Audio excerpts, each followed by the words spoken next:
Right. Now, obviously, the second process is also called the batch process. So if you look at the lecture note, it says the batch processing used when a moderate volume of goods or services is desired.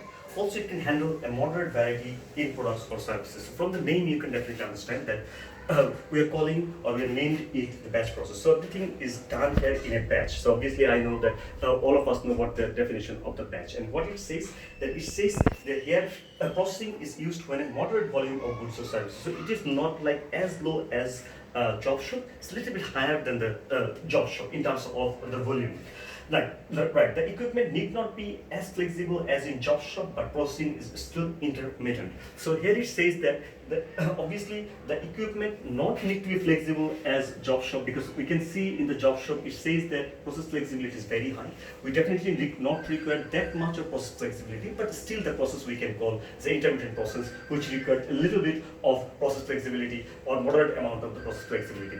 And if you look at the third one, it says that the skill level of workers does not need to be as high as in job shop, but because there is less variety in the job shop. So again, what I'm going to say that is it is little bit lower than the job shop. So if you want to fill this particular matrix, we can say that the job variety here is high, not the very high. Process flexibility is also high. Unit cost again high, and volume output is low. It's not very low. Right. So what are the examples of this kind of process being used in which kind of manufacturing or service-oriented organizations? So you can look at the example. This is the bakeries which make breads, cakes, cookies in batches. So if you can cook cookies or cupcakes in nowadays in the oven, obviously you normally don't make a single cupcake. Okay, so you have a dice, you put like several cupcakes and put it into the oven, and then it come out as a batch of the cakes or cookies. So this kind of processes we normally call this is a batch process. So in bakeries, obviously the process called the batch process in terms of making cookies, breads, or this kind of things. If you're talking about the service-oriented organizations, we can see that plane carrying batches of people from airport to airport, like the concerts, television program, this kind of things. Because if you think about when a plane carrying the people from one stop to another stop, it normally don't carry a single person, or it normally carry like huge or millions of people. It has limited capacity, and they actually try to take all of their passengers in a batch, and then they actually land on some other airports there. So any kind of this type of processes normally will fit in the batch processes. Same thing happens to the concerts as well, because in the concert you're not targeting the all of the population. So you're targeting a specific amount of populations, and you have got limited capacity for this one. So in batch process, again I'm going to summarize this one, where the job variety is high, process flexibility is high, unit cost is high, and the volume of output is low.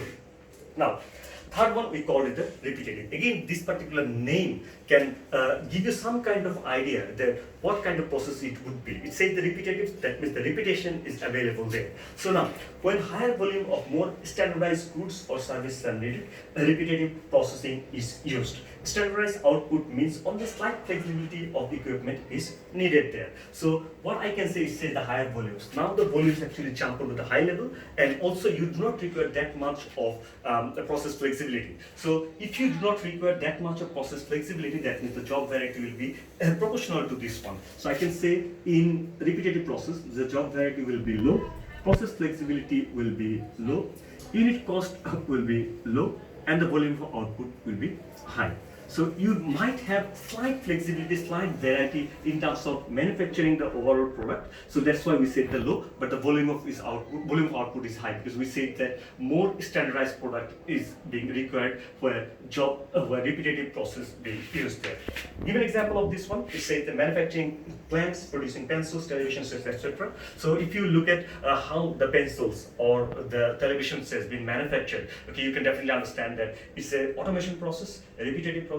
The millions of like pens and pencils actually being made in a single process there. There's little bit of slight varieties depending on the nib of the pen. Okay, might be it's a dark color or might be a light color, but most of the manufacturing processes are pretty much the same up to manufacturing this kind of pencils and television sets. Now, if you talk about what are the processes what are the examples of the repetitive process in terms of the manufacturing? It says that automatic car wash, cafeteria lines, etc. So I really encourage all of you guys, as we have limited resource for online classes, we cannot give you the details example, but I really suggest you guys, in the YouTube there are a lot of different types of videos of automatic car wash and the cafeteria lines. So I suggest you guys to have a look onto the YouTubes on this particular topics. You can definitely understand what I am talking about and why these particular types of example has been fit in the repetitive process there. Now, last one, obviously, if we use our common senses or general senses, it will be really easier for all of you to fill up the last continuous process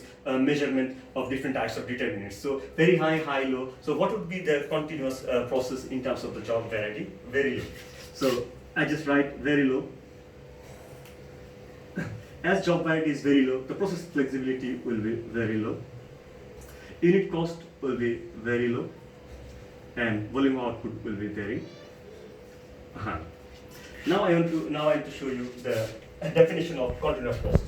For a very high volume, which is already we have written there, very high in terms of volume, of non-discrete. Non-discrete means there is no variation in the process. Highly standardized output is desired. That means you need more volume, a continuous system is used. So when very high volume of non-discrete products are required to be produced, continuous systems being used. This system have almost no variety in output and has no need for equipment flexibility.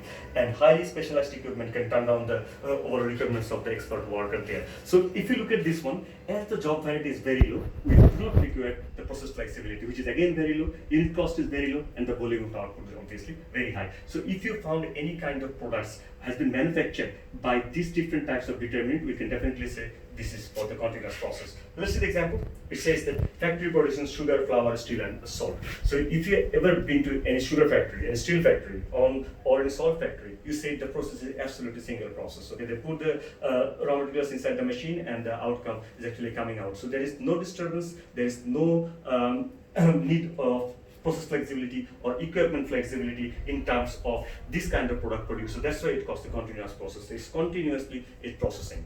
In terms of the service-oriented organization, it says the internet service. So obviously, I do not need to make you understand why internet service is a continuous process, because once you just connect it to the internet, it will be going on and on according to the requirements. So if you find any kind of products or services are fitting into these four categorical things, or these four categories, you can definitely say this is a continuous process there. There's also another process called project, but I believe that you all understand what the project means. The project is actually been identified for different purposes. So that's why we do not put this particular project process into our regular four processes, because it determined by the organization, determined by the stakeholders how they want the product needs to be produced, or how they want which kind of process need to be used in the project processes. So basically, if I want to summarize the overall lecture of process selection, then I can say there are four processes the manufacturing organization or any kind of organizations determine based on the four determinants. It's called job variety, process flexibility, unit cost, and the volume and output. Based on these five measurements, measured on these five measurements. In job shop, job variety will be very high, process flexibility will be very high, unit cost will be very high, but the volume of output will be very low. In batch process, high, process flexibility high, unit cost is high, but the volume of output is low. So according to this, the continuous process, there is absolutely minimum level of job varieties is very low, almost no varieties. So that's why you do not require any kind of process flexibility. Unit cost is very low, and the volume output would be very high there. Thank you.